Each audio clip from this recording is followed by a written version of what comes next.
Hello friends, welcome to सफलता मंत्र। अब आप सभी लोग मेरे वीडियोस को अनअकैडमी ऐप पर भी देख सकते हैं। तो दोस्तों, इस ऐप पर आपको मेरी सभी सीटेट स्पेशल क्लासेस की वीडियोस लेसन बाय लेसन मिलती रहेंगी, जिसमें डेली आपको एक लेसन कंप्लीट कराया जाएगा। तो दोस्तों, इसके लिए आपको क्या करना है, सबसे पहले अनअकैडमी की लर्निंग ऐप को इंस्टॉल करना है, जिसका लिंक आपको नीचे डिस्क्रिप्शन में मिल जाएगा। इसके बाद आपको मेरी प्रोफाइल में जाके मुझे फॉलो कर लेना है। ये इस तरह की आपको प्रोफाइल दिख जाएगी, आकाश मिश्रा। यहाँ पे आपको फॉलो का साइन दिखेगा, उसे आपको क्लिक कर देना है। सीटेट स्पेशल क्लासेस में एक बार फिर से आप सभी का स्वागत है। तो दोस्तों, आज हम लोग चाइल्ड डेवलपमेंट के लेसन 6 के प्रैक्टिस सेट को और प्रीवियस ईयर क्वेश्चंस को देखेंगे और इनको आज सॉल्व करेंगे हम लोग। कल मैंने आप लोगों को इस चैप्टर को कंप्लीट करवा दिया था। और दोस्तों, साथ में अगर आपने पिछले लेसन 5 कंप्लीट तक की वीडियोस ना देखी हो तो उसको आपको नीचे सीटेट 2018 नाम से प्लेलिस्ट मिल जाएगी, वहाँ पे आप लोग सभी वीडियोस देख सकते हैं। तो दोस्तों, देख लेते हैं पहले क्वेश्चन से। पहला क्वेश्चन है, प्रोजेक्ट विद का प्रयोग किस शिक्षा पद्धति के अंतर्गत किया जाता है। तो प्रोजेक्ट विद का प्रयोग किसके अंतर्गत, वैदिक शिक्षा में, प्रगतिशील शिक्षा में, पारंपरिक शिक्षा में, या इनमें से कोई नहीं। तो प्रोजेक्ट विधि का जब प्रयोग किया जाता है वो प्रगतिशील शिक्षा में किया जाता है।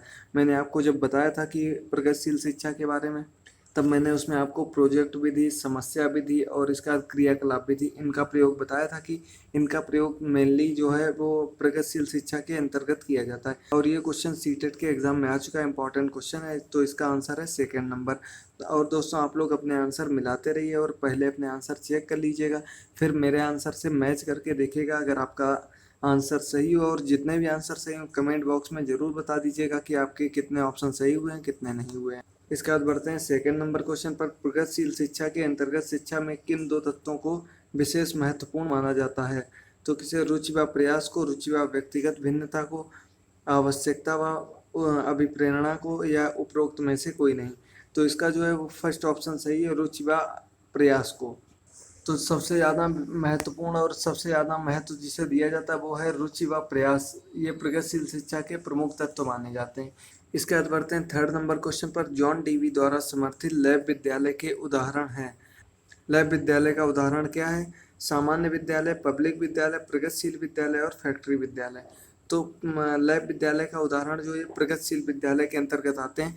और लैब विद्यालय का प्रारंभ किसने किया था, ये भी इंपॉर्टेंट क्वेश्चन है। तो इसका प्रारंभ किया था जॉन डीवी ने, इसका प्रारंभ किया था। तैयार कर लीजिए आप लोग, बहुत ही इंपॉर्टेंट क्वेश्चन है कि लैब विद्यालय का प्रारंभ किसने किया था। तो जॉन डीवी ने किया था। और किसके लिए प्रयुक्त होते हैं, ये प्रगतिशील विद्यालयों के लिए प्रयुक्त होते हैं लैब विद्यालय, इन्हीं के उदाहरण हैं।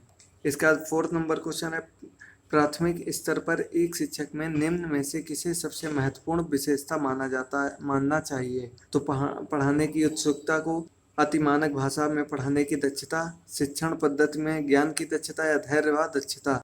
तो प्राथमिक स्तर पर एक शिक्षक में जो सबसे अधिक महत्वपूर्ण विशेषता होती है वो होती है धैर्य व दक्षता। ये चीज़ होना आवश्यक है। और सीटेट में इस तरह के क्वेश्चन बहुत ही इंपॉर्टेंट आते हैं, जिनके कि आपको चारों ही ऑप्शन सही लगेंगे, लेकिन आपको अपने दिमाग से एक उसका आंसर लिखना है और जो आपको सबसे सटीक उसका उत्तर लगे।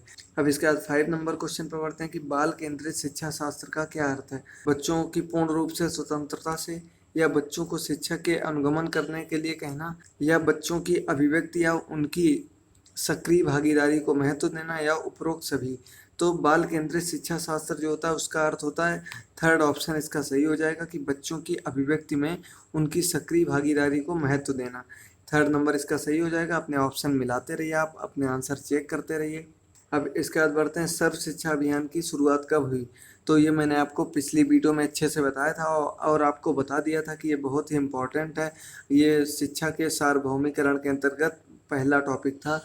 इसका कौन सा ऑप्शन सही होगा, 2000, 2001, 2004, 2005, 2003, 2005, या 2002, 2003। तो सर्व शिक्षा अभियान की शुरुआत जो की गई थी वो 2001 में की गई थी भारत सरकार के द्वारा, सर्व शिक्षा अभियान। निम्न में से कौन सी प्रगतिशील शिक्षा की विशेषता है। तो केंद्र प्रस्तावित पाठ्य पुस्तकों द्वारा पढ़ाई, समय सारणी व बैठने की व्यवस्था में लचीलापन, बार बार ली जाने वाली परीक्षाएं, या फिर परीक्षा के अच्छे अंक लाने पर बल देना। तो कौन सा इसका ऑप्शन सही होगा, कि प्रगतिशील विद्यालय की विशेषता। तो उसकी जो विशेषता होती है वो सेकंड नंबर है, कि समय सारणी व बैठने की व्यवस्था में लचीलापन। यही सबसे सटीक उत्तर है उसका, सेकंड नंबर ऑप्शन सही हो जाएगा। मिला लीजिए आप लोग। 8 नंबर क्वेश्चन पर, कि बच्चों में ज्ञान की रचना करने तथा अर्थ का निर्माण करने की क्षमता होती है। इस परिप्रेक्ष्य में शिक्षक की एक भूमिका है। तो इस परिप्रेक्ष्य में शिक्षक की क्या भूमिका होती है कि तालमेल बैठाने वालों के लिए, कि संप्रेषक की, सुगमकर्ता की या निर्देशक की। तो जब बच्चों में ज्ञान की रचना करने तथा अर्थ का निर्माण करने की क्षमता हो, तो इस जगह इनमें से कौन सा ऑप्शन आपको सही लग रहा है? निर्देशक की भूमिका, यही सबसे सटीक इसका उत्तर लग रहा है। क्योंकि जब शिक्षक निर्देशक की भूमिका निभाएगा, निर्देश देगा, उसे समझाएगा, तभी बच्चे के अंदर ज्ञान की रचना होगी, अर्थ का निर्माण होगा। तो इसका जो है 8th नंबर का 4th नंबर सही हो जाएगा। अपने ऑप्शन मिला लीजिए। इसके बाद बढ़ते हैं 9 नंबर क्वेश्चन पर। शिक्षा का अधिकार अधिनियम 2009 के क्रियान्वयन के बाद कक्षा कक्ष में क्या परिवर्तन हुए? तो ये आपको बताना है कि आयु के अनुसार अधिक समझाती हैं, जेंडर के अनुसार समझाती हैं, अप्रभावित हैं, या आयु के अनुसार भी समझाती हैं। तो इन चारों में जो सबसे सटीक उत्तर है इसका, ये फर्स्ट नंबर है कि आयु के अनुसार अधिक समझाती हैं। तो शिक्षा के अधिकार अधिनियम 2009 के क्रियान्वयन के बाद कक्षा कक्ष आयु के अनुसार अधिक समझाती हैं।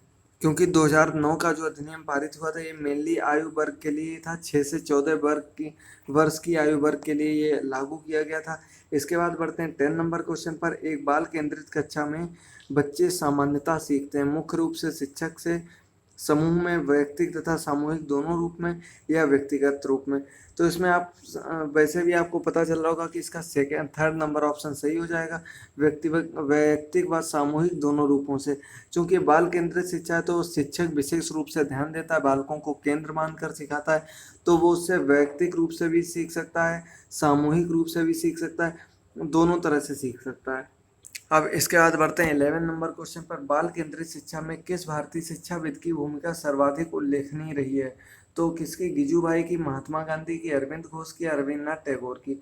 तो बाल केंद्रित शिक्षा में जो सबसे अधिक भूमिका रही है वो गिजुभाई की रही। गिजुभाई ने सबसे अधिक इस क्षेत्र में कार्य किया। सबसे मेन जो सबसे उल्लेखनीय भूमिका रही है वो रही है गिजुभाई की। याद कर लीजिए आप लोग, बहुत ही इंपॉर्टेंट क्वेश्चन है, अपने ऑप्शन भी मिलाते रहिए। अब बढ़ते हैं 12 नंबर क्वेश्चन पर कि खाली स्थान के सिद्धांतों के अनुरूप ही आजकल शिक्षा को अनिवार्य और खाली स्थान बनाने पर जोर दिया गया।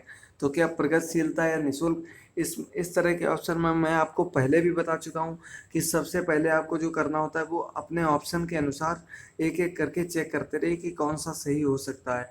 तो पहला ऑप्शन क्या है? प्रगतिशीलता कॉमा निःशुल्क। दूसरा ऑप्शन दिया गया है प्रगतिशीलता व सार्वभौमिक। तीसरा दिया गया है सार्वभौमिक तथा प्रगतिशीलता। चौथा इनमें से कोई नहीं। तो दोस्तों सबसे पहले में जो आपको लग रहा है वो क्या आ सकता है? प्रगतिशीलता ही आ सकता है, क्योंकि प्रगतिशीलता के सिद्धांतों के अनुरूप आजकल शिक्षा को अनिवार्य और खालिस्तान बनाने पर जोर दिया गया है। तो यानी कि अब आपको ये पता लग गया फर्स्ट या सेकंड इनमें से कोई सही है। तो इसमें अब दोनों एक एक बार करके रख के देख लीजिए। आपकी प्रगतिशीलता के सिद्धांतों के अनुरूप ही आजकल शिक्षा को अनिवार्य व निःशुल्क बनाने पर जोर दिया गया है, या फिर होगा अनिवार्य व सार्वभौमिक बनाने पर जोर दिया गया है। तो इसका जो सही ऑप्शन होगा वो सेकंड नंबर होगा कि प्रगतिशीलता के सिद्धांतों के अनुरूप ही आजकल शिक्षा को अनिवार्य व सार्वभौमिक बनाने पर बल दिया गया, इसी पर जोर दिया गया। क्योंकि इसमें निःशुल्क जो है, निःशुल्क सार्वभौमिकरण के अंतर्गत आ जाएगा। सार्वभौमिकरण के अंतर्गत ये सभी चीज़ें आ जाती हैं। तो इसका जो ऑप्शन सही होगा वो सेकंड नंबर ऑप्शन सही होगा। इस तरह के क्वेश्चन में आप लोग कंफ्यूज हो जाते हैं, इसलिए इस क्वेश्चन को अच्छे से देख लीजिए, तैयार कर लीजिए। और दोस्तों पिछली वीडियो में मैंने आपको एक चीज़ बताई थी, वो बहुत ही इंपॉर्टेंट चीज़ थी, तो उसका आंसर आज आप लोगों को कमेंट बॉक्स में देना है। ज़रूर अपने आंसर अधिक से अधिक संख्या में देते रहें कि कस्तूरबा गांधी विद्यालय की स्थापना कब की गई। कस्तूरबा गांधी बालिका विद्यालय की स्थापना कब की गई, ये आप लोगों को आज कमेंट बॉक्स में बताना। आज का आप लोगों का ये क्वेश्चन है, और अपने आंसर अधिक से अधिक संख्या में ज़रूर देते रहें। जितने अधिक आप लोग आंसर देंगे उतनी ही मुझे अच्छा लगेगा कि आप लोगों की उतनी अच्छी तैयारी हो रही है। तो अपने आंसर देना ना भूलें, आंसर जरूर दे दें अपने। इसके बाद बढ़ते हैं 13 नंबर क्वेश्चन पर। बाल केंद्रित शिक्षा का समर्थन किस विचारक द्वारा किया गया? Charles Darwin, Skinner, Erik Erikson, या फिर जॉन डीवी। तो इसका जो सही ऑप्शन है आप लोगों को खुद पता होगा कि जॉन डीवी ने ही बाल केंद्रित शिक्षा, प्रगतिशील शिक्षा, इनका समर्थन किया था, इनका स्टार्ट किया था। अब इसके बाद बढ़ते हैं 14 नंबर क्वेश्चन पर। सब पढ़ें सब बढ़ें का नारा दिया किसके अंतर्गत दिया गया था? सर्व शिक्षा अभियान, ऑपरेशन ब्लैक बोर्ड, सर्व स्वच्छ भारत अभियान, या फिर डिजिटल भारत अभियान। तो सब पढ़ें सब पढ़ें सब बढ़ें जो नारा दिया गया, ये सर्व शिक्षा अभियान के अंतर्गत दिया गया था। जब सर्व शिक्षा अभियान लागू किया गया था उसी समय दिया गया था। इसके बाद 15 नंबर क्वेश्चन है, बाल केंद्रित शिक्षा में कौन सा कारक आधार है? बाल अधिकार, सभी बच्चे सभी संदर्भों में समान है, बच्चों के निःशुल्क व अनिवार्य शिक्षा अधिनियम या वैयक्तिक अंतर। तो कौन सा कारक इसका मेन आधार है बाल केंद्रित शिक्षा का? इसका ऑप्शन 3rd नंबर सही है कि बच्चों की निःशुल्क व अनिवार्य शिक्षा अधिनियम 2009। तो इसका 3rd नंबर ऑप्शन सही हो जाएगा। आप लोग चेक करते रहिए, मैच करते रहिए सभी क्वेश्चन। इसके बाद बढ़ते हैं 16 नंबर क्वेश्चन पर। किसी प्रगतिशील कक्षा की व्यवस्था में शिक्षक एक ऐसे वातावरण को उपलब्ध कराकर अधिगम को सुगम बनाता है जो खोज को प्रोत्साहन देता है, आवृत्ति को बढ़ाता है, नियामक है, समावेशन को हतोत्साहित करता है। तो इसका जो सही ऑप्शन होगा वो 2nd नंबर होगा, आवृत्ति को बढ़ावा देता है। यानी कि प्रगतिशील कक्षा की व्यवस्था में शिक्षक एक ऐसे वातावरण को उपलब्ध कराकर अधिगम को सुगम बनाता है जो आवृत्ति को बढ़ावा देता है, यानी कि अधिक से अधिक बच्चे ऊपर उठ सकें और प्रोत्साहित हो सकें, ये इसका अर्थ होगा। इसके बाद बढ़ते हैं 17 नंबर क्वेश्चन पर कि बाल केंद्रित शिक्षा में शामिल है वे गतिविधियां जो जिनमें खेल शामिल नहीं होते, बच्चों का एक कोने में बैठना, प्रतिबंधित परिवेश में अधिगम या बच्चों के लिए हस्तपरक गतिविधियां। तो मैंने जब आपको बाल केंद्रित शिक्षा की पहली स्लाइड बताई थी उसी में मैंने आप लोगों को बताया कि बच्चों की हस्तपरक गतिविधियां इसके अंतर्गत आती हैं, बाल केंद्रित शिक्षा के अंतर्गत। तो इसका जो ऑप्शन सही होगा वो 4th नंबर सही हो जाएगा। ये आज आपके 17 क्वेश्चन कंप्लीट करवा दिए। आप लोग अपने जितने भी क्वेश्चन आंसर सही हुए हैं वो कमेंट बॉक्स में ज़रूर बता दें अधिक से अधिक संख्या में। और कस्तूरबा गांधी विद्यालय की स्थापना कब हुई थी ये भी आप लोगों को कमेंट बॉक्स में बताना है। अपने आंसर अधिक से अधिक संख्या में कमेंट बॉक्स में ज़रूर दे दें ताकि मुझे पता चलता रहे आप लोगों की कैसी तैयारी चल रही है। और दोस्तों वीडियो अगर पसंद आई हो तो इसे लाइक कर दें, अपने सभी दोस्तों के साथ वीडियो को शेयर कर दें। तो दोस्तों आज की वीडियो में इतना ही। हंसते रहिए, मुस्कुराते रहिए, देखते रहिए हमारा चैनल सफलता मंत्र। थैंक यू दोस्तों।